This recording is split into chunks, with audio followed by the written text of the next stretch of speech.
ឆ្លើយឲ្យត្រង់ទៅថាលោកមេកាត្រូវជាអ្វីជាមួយនឹងប៉ារបស់ខ្ញុំគឺបានន័យថាលោកនេះគឺមិនមែនជាកូនប្រពន្ធចុងរបស់លោកប៉ាខ្ញុំទេមែនទេណែគឺនេះលោកឆាប់សារភាពទៅព្រោះខ្ញុំពិតជាចង់ដឹងពិតមែនម្យ៉ាងខ្ញុំឃើញលោកប៉ានេះមានការយកចិត្តទុកដាក់ជាមួយនឹងលោកខុសពីលក្ខណៈជាកូនរបស់ប្រភេទរបស់លោកទៅទៀតសាងល្អបានខ្លាំងណាស់ប្រលឹងចាញ់ហើយស្នេហ៍ប្រលែងខឹងបេះដូងមួយនឹងទន្ទឹងរង់ចាំសុំចាញ់ហើយស្នេហ៍ប្រលែងខឹងបេះដូងមួយនឹងទន្ទឹងបាននាងសួរបែបនេះចាញ់គ្រប់យ៉ាងខ្ញុំក៏ដូចជារកអ្វីមកឆ្លើយឲ្យបានសមរម្យមិនបាននោះទេពីព្រោះការពីដំបូងណាថ្ងៃដែលលោកពូបាននាំខ្ញុំមកធ្វើការនៅទីនេះលោកពូក៏បាននិយាយ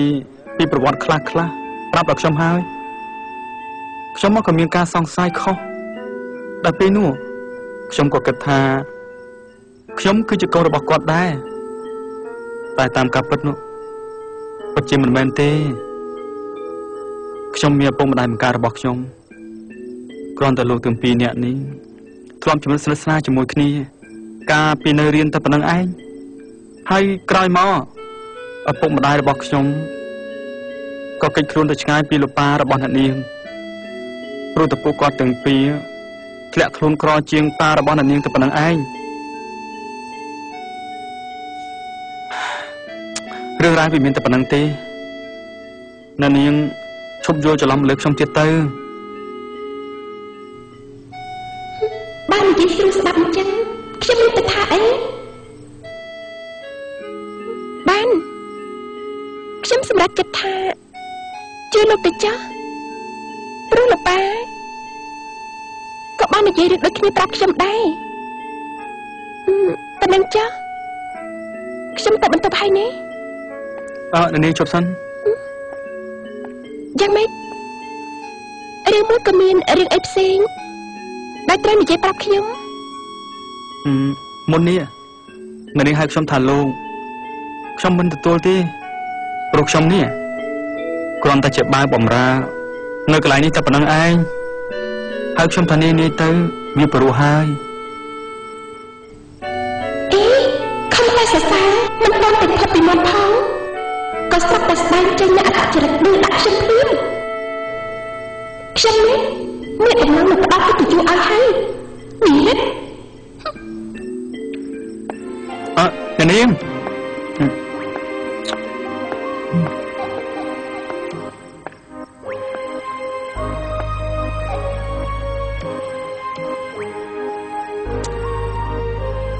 អត់យល់ទេវិញមានឋានៈត្រឹមតែជាមេការតែបើជានិសាត្រូវដើរមកនិយាយជាមួយវិញវាប្រហែលជាមានអ្វីម្យ៉ាងហើយពួកយើងនេះគួរតែចូលទៅសួរគេតែម្ដងទៅ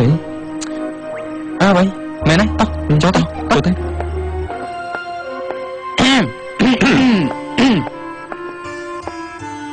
គឺលោកទាំងពីរទេនៅមិនទាន់ចូលសម្រាប់ទៀតឯងលោកហើយនេះចប់ពីការងារហើយនៅបាទចប់ហើយតែបើសិនជាលោកមានអ្វីចង់ខ្ញុំបម្រើនោះខ្ញុំអាចជួយបានមុននេះពួកខ្ញុំដូចជាបានឃើញនីសាមកនិយាយជាមួយលោកតែពិតមែនដែរឬក៏អត់បាទពិតមែនហើយនេះលោកទាំងពីរឃើញដែរមែនទេចៃដន្យពួកខ្ញុំមកដើរលេងនៅខាងក្រៅហើយក៏កន្លែងឃើញតែម្ដងទៅ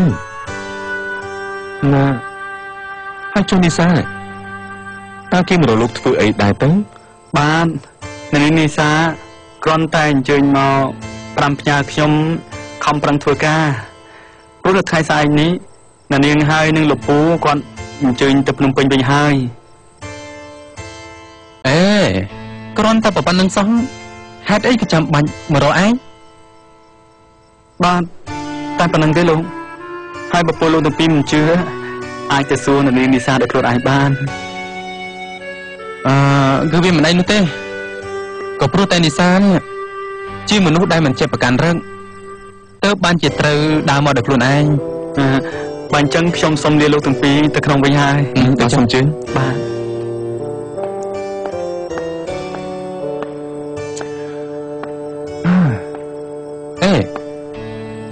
គ្រាន់តែពាក្យខិតខំធ្វើការបន្តិចសោះហេតុអីបានជានិសាដើរមកនិយាយប្រាប់ដល់ខ្លួនឯងណាមិនគួរជឿដែរចាគឺបានបង្ហាញឲ្យពួកយើងឃើញថាគឺមានចរិតថ្លៃហើយឆ្ងល់ដល់ហើយ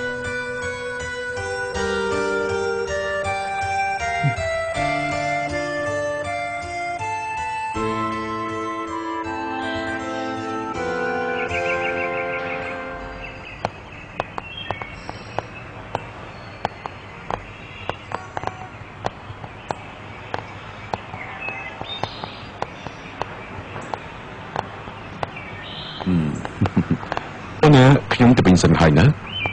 រួចបើមានឱកាសនោះខ្ញុំនឹងឧស្សាហ៍មកលេងទីនេះបានញឹកញាប់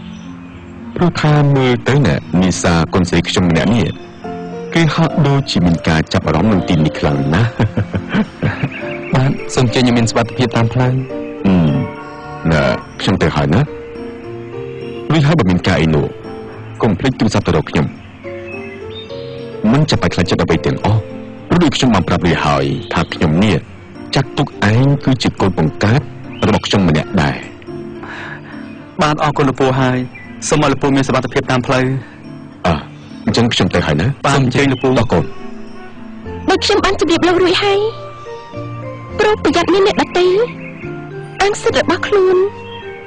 ហើយក៏ធ្វើអ្វីមិនសមគួរនៅកន្លែងនេះបាទខ្ញុំយល់ហើយអ្នកនេះបាទហើយអញ្ចឹងខ្ញុំទៅហើយបាទសូមអញ្ជើញសូមចេញទី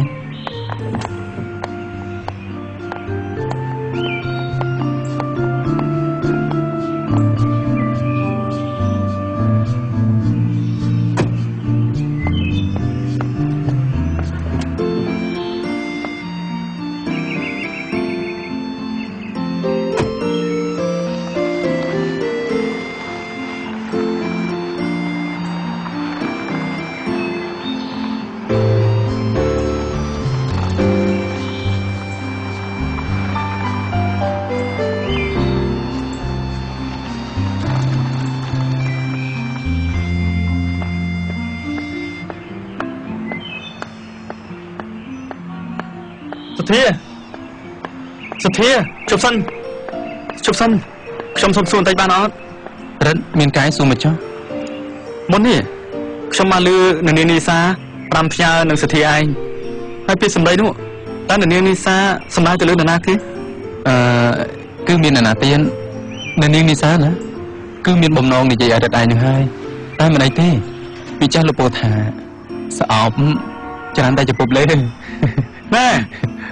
នេះសទ្ធាឯងនិយាយថាម៉េចហ្នឹងខ្ញុំចិត្តតែនិយាយលេងទៅស្អប់ច្រើនតែងតែជពុបលេងនឹងឯងណែនិយាយពាក្យនេះមិនតំណងតទៅសោះហាមនិយាយម្ដងទៀតណាព្រោះពាក្យនេះនិយាយបានតែអ្នកដែលមានឋានៈប្រហាក់ប្រហែលគ្នានោះទេព្រោះតែខ្ញុំទុកចិត្តឯងនឹងហើយ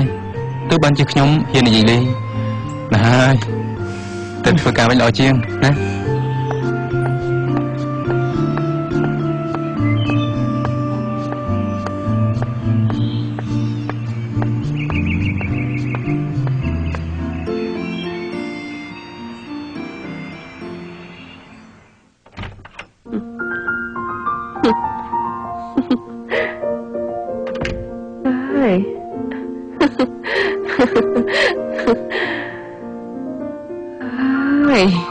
សบายចិត្តខ្លាំងណាស់នេះចង់តែសាច់ឲ្យវារហែកមាត់ដូចទេចង់លេងជាមួយអ្នកណាមិនចង់មកលេងជាមួយនឹងមនុស្សចាស់ល្បិចតូននិងល្បិចមួយឈុតនេះណាគឺពិតជាល្អមើលមែនតែនតែម្ដង